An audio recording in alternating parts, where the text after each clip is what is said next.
Assalamualaikum warahmatullahi wabarakatuh. Salam Om Swastiastu, Namo Buddhaya, salam kebajikan dan salam sejahtera untuk kita semua.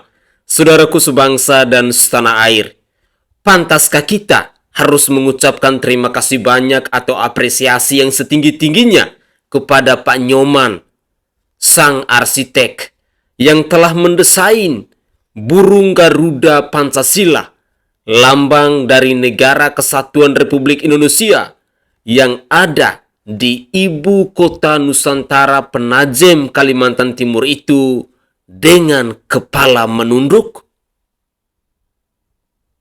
Terus terang, ada banyak sekali komentar-komentar yang mengkritik tentang burung Garuda yang ada di Penajem, Kalimantan Timur itu. Dalam beberapa menit ke depan ini, saya akan menyajikan berbagai macam cuplikan video terkait dengan komentar dari netizen, entah itu dari burung Garudanya maupun dengan hal-hal lain terkait dengan persiapan untuk pertama kalinya upacara 17 Agustus di tahun 2024 ini akan dilaksanakan di ibu kota Nusantara di Penajem, Kalimantan Timur itu. Kabarnya pemerintah akan menyewa 1.000 unit mobil Alphard dengan harga per hari 25 juta rupiah. Luar biasa. Padahal kenyataannya gaji guru honorer hanya 250.000 sebulan. Sungguh miris. Di mana kira-kira yang harus kita utamakan? Berfoya-foya ataukah kesejahteraan rakyat? Mari, saya ingin mengajak pemirsa sekalian, mari kita bersama-sama menyimak komentar-komentar dari netizen berikut ini. Selamat mendengarkan. Di bulan Agustus ini, sebelum datangnya hari 17 Agustus untuk memperingati Hari Kemerdekaan Negara Republik Indonesia, saya hanya mengucapkan selamat buat para influencer yang udah diundang pemerintah ke IKN, tapi bukan para investor untuk datang ke IKN. Dan selamat buat penerima hadiah ya dari kepemerintahan kita yang telah hadir di yang namanya bersama-sama influencer di yang namanya IKN. Dan saya juga di hari 17 Agustus memperingati Hari Kemerdekaan Republik Indonesia. Kesempatan ini saya hanya mengucapkan untuk arsitek Bapak Nyoman sebagai orang yang dipercaya untuk membangun IKN, terutama burung Garuda, lambangnya bilah-bilah yang ada di sana. Ya, selamat ya Pak, karena Bapak saya acungin jempol ya telah membuat lambang burung Garuda Negara Republik Indonesia, dasar Negara Republik Indonesia ini kepalanya menunduk. Ya, selamat buat arsitek tersebut. Ya, saya ucapkan buat Bapak Nyoman ya, karena telah membuat karena bangunan di sana indah dan megah yang ada di IKN, terutama bilah-bilah bergambar yang namanya burung Garuda. Ya, saya orang yang pertama kali mengucapkan terima kasih untuk yang namanya Bapak Nyoman yang terpilih menjadi arsitek di IKN, membuat yang namanya bilah-bilah burung Garuda, kepala Garuda hanya disuruh menunduk. Sejak kapan Bapak Bung Karno membiarkan yang namanya lambang dasar negara kita yaitu burung Garuda itu disuruh nelungkup kepalanya? Bukankah kita ini Republik Indonesia ini ingin negara kita ini maju berdasarkan lambang dasar negara kita itu agar selalu mengepatkan lebar-lebar sayapnya dan mukanya condong ke depan agar dia bisa mencakar langit itu. Cuman saya hanya bisa menyampaikan selamat aja buat Bapak Nyoman yang arsitek ya, yang sudah terpilih menjadi ya arsiteknya IKN, terutama membangun bilah-bilah yang namanya burung Garuda. Selamat ya Pak, itulah orang yang perlu dikasih hadiah lebih dari 5 miliar. Ya Pak ya, selamat. Ya karena Indonesia memang burung Garudanya itu memang kepalanya harus dipatahkan, bukan harus dicondongkan ke depan dengan mencakar kukunya, mencakar langit. Itu ya kan. Kuku dari dari Garuda kita ini ya, burung Garuda kita ini melambangkan persatuan Bhinneka kita, mencakar, melebarkan cakarnya untuk memegang yang namanya kebenekaan yang ada di Indonesia, dan kepalanya condong ke depan. Itu adalah melambangkan ketegasan. Ya, tapi selamat buat Bapak yang namanya arsitek sebagai pembangun yang namanya bilah-bilah burung Garuda yang ada di IKN ya. Itu perlu dikasih penghargaan, ya, perlu dikasih hadiah lebih dari 5 miliar. Terima kasih. Halo, ketemu lagi dengan saya Uni Lubis. Saya mau cerita perkembangan terbaru IKN karena selalu menarik. Misalnya, ternyata nanti nggak semua menteri ikut di upacara 17 Agustusan. Karena apa? Ya karena belum siap aja. Kemudian kemarin kami dapat informasi bahwa dubes-dubes asing yang tadinya diundang untuk upacara di IKN batal. Padahal mereka udah sempat pesen tiket pesawat dan juga hotel, jadi harus di cancel. Kenapa? Ya pastinya kalau belum siap. Nah ini misalnya perkembangan terbarunya. Nanti orang-orang yang akan diundang di sana akan tinggal di mana? Gak semuanya bisa di hotel dong, karena kan belum siap. Kecuali kalau misalnya di Balikpapan, mereka akan glamping guys. Jadi pemerintah menyediakan perkemahan mewah atau glamping bagi petugas upacara HUT RI di IKN ini untuk petugasnya ya.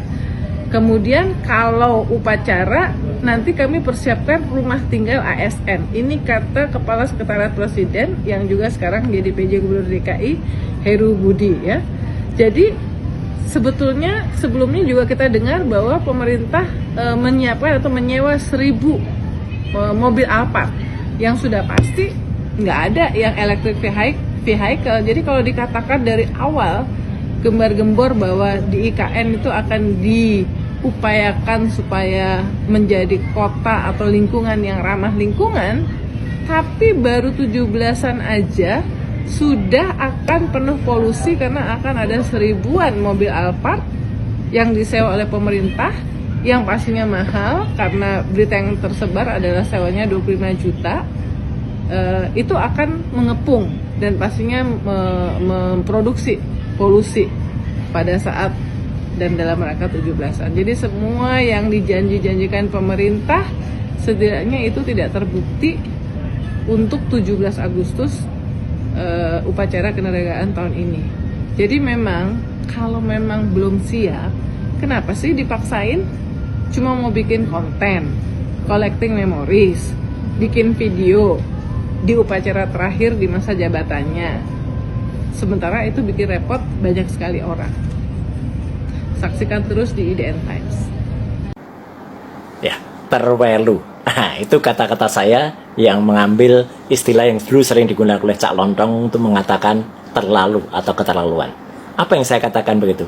Adalah karena hari-hari ini viral di dunia maya komentar dari netizen yang mengatakan bahwa istana Garuda yang ada di IKN, ibu kota negara yang dibangun dengan biaya yang sangat mahal, ya 2 triliun rupiah di saat negara sedang tidak baik-baik saja sekarang ini, ya itu dikatakan istana itu gelap, suram, mistis, bahkan yang ada yang mengatakan itu rumah Voldemort ya. Voldemort ini adalah Lord Voldemort, tokoh fiksi ciptaan dari J.K. Rowling pada serial Harry Potter ya. Tokoh ini memang bersinar gitu ya awalnya di Hogwarts, tapi kemudian menjadi jahat dan kemudian menghalalkan segala cara untuk mencapai tujuannya. Mirip ya. Tapi bukan itu maksudnya. Artinya adalah saya komentar terbaru itu karena apa? Karena istana Garuda yang konon itu idenya orisinal, itu sebenarnya tidak 100% orisinal ya gitu. Karena apa? Patung Garuda terbesar itu pernah ada, yaitu namanya yang ada di Jatayu yang di India. Itu dibangun pada sekitar tahun 2011 sampai dengan 2017 dan menunjukkan atau filosofinya adalah burung Jatayu yang berjuang membantu Rama mempertahankan Dewi Sinta dalam perebutan dengan Rahwana. Dan akhirnya memang Jatayunya kalah dan digambarkan dalam patung itu hanya ada tinggal satu sayapnya. Nah, jadi kalau dikatakan orisinal, sebenarnya tidak terlalu orisinal karena antara Garuda dan Jatayu itu sama-sama mitologi, bukan burung yang sebenarnya. Dan lihat, Garuda yang ada di IKN itu juga tidak sama loh sebenarnya dengan Garuda Pancasila, karena Garuda Pancasila itu menoleh ke kanan. Nah, Garuda di IKN itu menunduk. Itu komentar juga dari para netizen.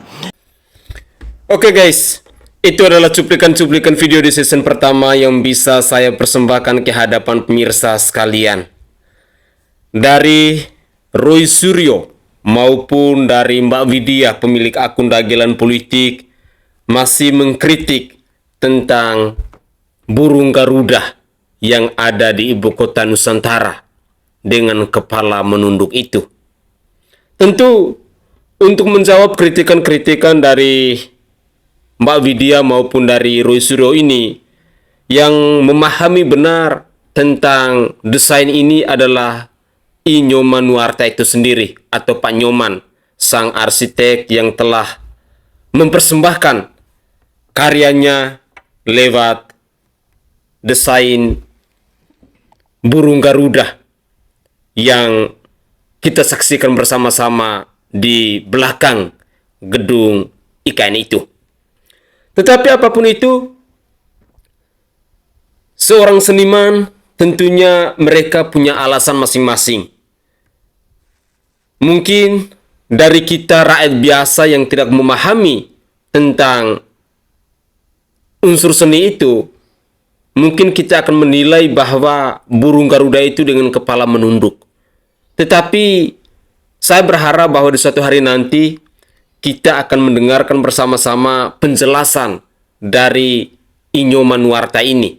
Karena beliaulah yang harus bertanggung jawab untuk menjawabi berbagai macam kritikan-kritikan pedas dari netizen Indonesia terkait dengan kepala burung Garuda yang menunduk itu. Ada yang berkatakan bahwa burung Garuda itu kepalanya harus tegak dan menoleh ke kanan dan lain sebagainya. Tetapi apapun itu, dalam dunia seni, jiwa-jiwa seni pastinya punya nilai-nilai tertentu yang ingin mereka tuangkan, dan seorang I Nyoman Nuarta ini dia telah mempersembahkan hasil karya seninya melalui burung Garuda yang saat ini sudah kita saksikan bersama-sama di Istana Negara di Penajem, Kalimantan Timur itu. Jikalau ada kekeliruan atau mungkin ada pembenahan, mungkin di suatu hari nanti akan adanya yang namanya renovasi ataupun perbaikan dan lain sebagainya. Tapi apapun itu, kita berharap bahwa segala sesuatu yang direncanakan oleh pemerintah ini bisa berjalan dengan baik. Dan satu hal menarik yang ingin saya tanggapi terkait dengan penyewaan 1.000 unit mobil Alphard. Guys, per hari itu 25 juta. Kalau 1.000 unit berarti sudah menghabiskan sekitar 25 miliar hanya untuk menyewa mobil Alphard. Padahal kalau kita melihat fenomena atau realita yang ada di bangsa kita, gaji guru honorer seperti yang saya angkat dalam video saya 1-2 hari kemarin, bahwa guru honorer di bangsa ini gajinya sangat kecil. Bayangkan sebulan dengan Rp250.000. Mungkin beli kebutuhan dapur saja tidak cukup. Beli garam saja mungkin tidak cukup. Tetapi ini adalah fakta, ini adalah realita. Terkadang saya merasa bingung, saya merasa prihatin, mana yang harus diutamakan? Apakah berfoya-foya ataukah kesejahteraan rakyat? Kalau pemimpin yang bijak, pemimpin yang punya hati nurani, pemimpin yang mau memikirkan kesejahteraan rakyat, pastinya dia akan lebih berpihak kepada kesejahteraan rakyat, kesejahteraan para guru, khususnya guru-guru honorer, seperti yang diserukan oleh salah satu ibu guru honor yang ada di Kabupaten Ende, Provinsi Nusa Tenggara Timur, bersama teman-temannya itu yang setiap hari, maksud saya yang setiap bulan terima gajinya hanya Rp250.000. Dan mungkin ini merupakan salah satu sekolah, tetapi bisa jadi bahwa semua sekolah yang ada di NTT, khususnya kepada guru-guru honor, memang gajinya segitu. Dan saya sangat yakin di tempat lain pun demikian. Apa salahnya uang sebanyak 25 miliar itu dialokasikan untuk hal-hal yang penting, untuk hal-hal yang berfaedah? Karena sangat disayangkan 25 miliar hanya digunakan dalam waktu sehari saja. Ini baru transportasi, baru mobil Alphard, belum lagi kebutuhan-kebutuhan lain yang harus dipersiapkan di ibu kota Nusantara ini. Benarkah bahwa Bapak Presiden Joko Widodo terlalu memaksa diri untuk merayakan upacara 17 Agustus di tahun 2024 ini menjelang masa purna tugasnya di ibu kota Nusantara itu? Komentarnya dari netizen yang saya tunggu. Mari kita lanjutkan lagi terkait dengan komentar dari netizen yang lain perihal mobil Alphard ini. Sewa Alphard per unit 25 juta per hari untuk HUT RI di IKN Muldoko buat kemerdekaan tak ada yang mahal. Sementara foto yang di bawah, lihat. Apakah itu yang dinamakan merdeka? Apakah yang seperti ini yang Anda maksud merdeka? Buat apa merayakan kemerdekaan dengan bermewah-mewah kalau rakyat di bawah masih seperti ini, masih banyak di lampu merah itu ibu-ibu menggendong anaknya meminta-minta, para pemulung yang nggak punya rumah, nggak pernah tidur, ya mereka tidur di jalanan, para manusia silver, 15 juta gensi yang nganggur. Bahkan IMF mencatat Indonesia menduduki peringkat nomor 1 pengangguran terbesarnya. Ini justru terkesan sekali kalau Jokowi terlalu memanjakan pejabatnya. Kemarin menyewa artis dengan biaya 8 miliar. Bakar-bakar kambing di IKN, naik motor di jalan tol. Dan itu fungsinya juga nggak ada. Katanya banyak investor yang sudah datang, kenyataannya juga sampai saat ini nggak ada yang datang. Sementara dia menekan-nekan pajak, rakyat ditekan-tekan sama pajak untuk memanjakan para pejabatnya seperti ini. Kalian yang masih menyembahnya, waras enggak?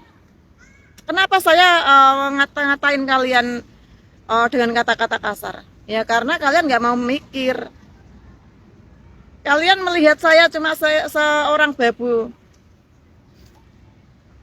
Kalian juga nggak pernah kan melihat para profesor, para orang-orang pintar di atas sana yang kritik, speak up tentang negara. Kalian juga nggak mau mendengarkan. Yang kalian dengarkan cuma artis, influencer yang dibayar untuk memuja-muja rezim ini. Sakit jiwa kalian. Sakitlah jiwa kalian. Mereka para influencer itu dibayar. Para artis dibayar untuk memberitakan itu. Sementara kalian nggak mendapatkan apa-apa. Kalian aja masih susah, kesusahan ekonomi kalian saat ini. Kalian mau ngakui mau enggak, faktanya memang ekonomi Indonesia saat ini sedang morat-marit. Kondisi negara saat ini memang sedang tidak baik-baik saja. Sudah parah, tapi kalian bilang kami nggak apa-apa, apa-apa mahal nggak apa-apa, yang penting kami bisa beli. Sakit jiwa kalian. Saya nggak pernah ada urusan pribadi sama keluarganya Jokowi. Saya nggak pernah membenci secara pribadinya Jokowi. Tapi yang saya benci kebijakannya Jokowi. Yang saya kritik kebijakannya. kalian yang masih nyembah-nyembah, yang masih bilang kalian baik-baik saja, sakit jiwa kalian. Kalian boleh merendahkan saya, menghina-hina saya, silahkan, nggak masalah. Yang jelas saya sedang menyuarakan suara rakyat yang benar-benar kondisinya seperti ini. Ini tuh potret seperti ini tuh nggak cuma ini aja. Kalau kalian mau membuka mata, itu banyak sekali. TikTok jangan kalian pakai untuk melihat berita hoax dari buzzer Projongos doang. Kalian harus update berita-berita tentang negara kita. Ada berita, katanya pemerintah sewa 1.000 unit mobil untuk upacara 17 Agustus di IKN. Kenapa nggak pakai mobil SMK saja? Katanya mobil SMK ada. Kenapa nggak dipakai, dipindahkan ke IKN buat transportasi IKN? Itu aja sih aku penasaran. Mobil SMK kenapa nggak dipakai? Itu aja. Aku tanya ya, bukan menghina, aku tanya. Nanti jangan dipelintir lagi. Muldoko menyebut bahwa penyewaan mobil Alphard yang tarifnya 25 juta rupiah selama proses kegiatan menjelang 17 Agustus di IKN itu merupakan hal yang wajar. Nah, ini nih adalah salah satu contoh dari para pemerintah yang mereka lebih mementingkan kepentingan mereka agar terlihat bahwa progres 17 Agustus ini harus terrealisasi dengan baik. Mereka rela mengorbankan uang yang begitu banyak. Pertanyaan saya, apakah selesai 17 Agustus ini IKN akan jadi? Oh, jelas tidak. Progres dari pembangunan IKN ini kita tahu bahwa baru 15%. Tetapi balik lagi hanya karena ingin supaya terlihat mewah, ingin supaya Jokowi itu terlihat namanya baik di mata masyarakat pembangunan IKN ini, maka mereka rela-rela mengeluarkan dana sebesar itu. Tapi pertanyaan, apakah manfaatnya dari mengeluarkan uang sebesar itu? Apa manfaatnya? Tidak ada. Tidak ada manfaat sama sekali. Pemerintah menghabiskan uang 25 juta dalam sehari untuk menyewa mobil Alphard guna memperlancar proses kegiatan 17 Agustus di IKN. Bayangkan kalau uang itu diberikan kepada masyarakat miskin, mungkin lebih bermanfaat. Tapi yang dibutuhkan pemerintah sekarang bukan soal itu. Yang dibutuhkan pemerintah sekarang adalah bagaimana upacara 17 Agustus ini harus berjalan dengan lancar. Walaupun IKN progresnya baru 15%. Miris bukan? Ya, mungkin sangat miris. Saudaraku sebangsa dan setanah air, itulah cuplikan-cuplikan video yang bisa saya persembahkan ke hadapan pemirsa sekalian terkait dengan komentar-komentar dari netizen perihal burung Garuda yang ada di IKN, yang kepalanya menunduk itu, dan juga terkait dengan persiapan dari pemerintah menjelang pesta kemerdekaan 17 Agustus di Penajem, Kalimantan Timur untuk yang pertama kalinya. Saudaraku sebangsa dan setanah air, cuplikan-cuplikan video ini mungkin akan mengetuk pintu hati kita, mungkin akan menyadarkan kita bahwa pemerintah lebih mengutamakan untuk berfoya-foya ketimbang untuk mensejahterakan rakyatnya. Fakta menunjukkan bahwa masih ada banyak kesusahan, masih ada banyak kesengsaraan yang dialami oleh rakyat hari ini. Tetapi pemerintah malah memilih untuk berfoya-foya dengan alasan bahwa untuk kemerdekaan, Muldoko mengatakan bahwa tidak ada ruginya. Tetapi ya inilah faktanya, inilah realitanya yang mungkin memang para pejabat di masa pemerintahan Presiden Joko Widodo ini dididik, dilatih untuk dimanjain, sehingga sehari saja mereka sampai rela untuk menghabiskan 25 miliar rupiah hanya untuk penyewaan mobil Alphard. Padahal rakyatnya hidup sangat menderita. Apakah para pejabat ini masih punya hati nurani untuk melihat rakyatnya? Apakah para pejabat ini memang lebih mementingkan diri mereka sendiri ketimbang rakyatnya? Tetapi ini adalah realita, ini adalah fakta yang harus kita saksikan di negara kesatuan Republik Indonesia ini. Inilah sesungguhnya bahwa pemerintah benar-benar tidak peduli lagi dengan kita yang orang-orang tidak mampu di negeri ini. Saya Sainai dari Provinsi Nusa Tenggara Timur. Saatnya kita yang rakyat jelata harus berani untuk bersuara.